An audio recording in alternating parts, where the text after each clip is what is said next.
In. नमस्कार, धागा fashion या चॅनलमध्ये तुमच्या सर्वांचे मनापासून स्वागत. तर आजच्या व्हिडिओमध्ये आपण बघणार आहोत की सिंपल सलवारीला कॅनव्हास कसे लावायचे. तर हे बघा, हा खालचा बॉटम आहे. तर ह्याला मी तुम्हाला कॅनव्हास कसे लावायचे हे आज मी तुम्हाला दाखवणार आहे.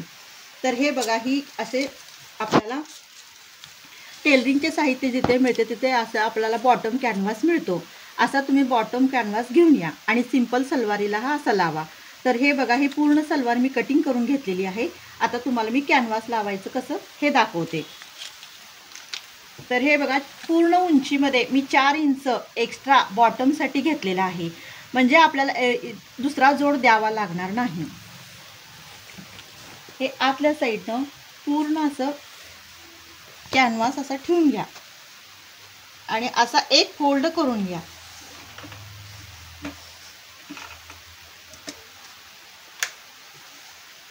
आणि असं हळूहळू कॅनव्हासच्या साईडनं त्याला स्टिचिंग करून घ्या.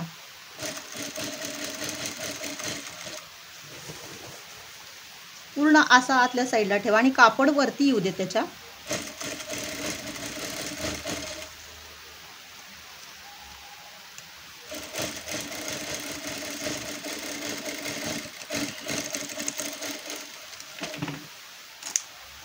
हे अशा पद्धतीनं हा मी सिंगल फोल्ड केलेला आहे.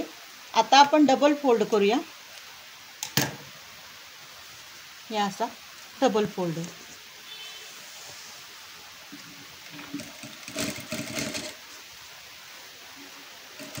आणि इथून असं साईडनं दाब टीप जशी घेतो तशी टीप मारून घ्या.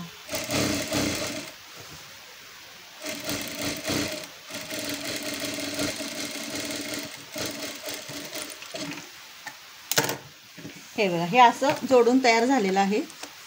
ह्याच्यामध्ये तुम्ही कशी डिझाईन तयार करू शकता. एक तर स्ट्रेट टिपा मारू शकता किंवा तुम्हाला हवं तर त्याला डिझाईन तयार करू शकता. तर आज मी तुम्हाला डिझाईन तयार कशी करायची हे दाखवते. तर हे बघा, असं अशी थोडीशी नागमोठी डिझाईन तुम्ही तयार करा.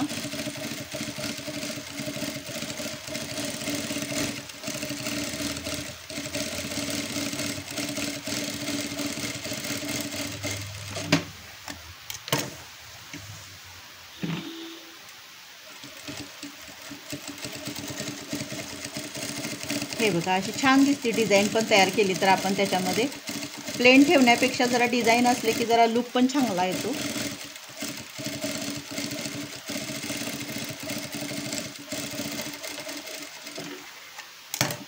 हे बघा, हे अशा पद्धतीने कशी छान अशी डिझाईन तयार झालेली आहे बघा. आणि अगदी फिनिशिंग सहित मी बॉटम पट्टी लावलेली आहे. तुम्हीही अशा पद्धतीनं सलवारीला बॉटम पट्टी लावून घ्या, अगदी व्यवस्थित होती. तुम्हाला हा व्हिडिओ कसा वाटला हे नक्की कमेंट करून सांगा. धन्यवाद.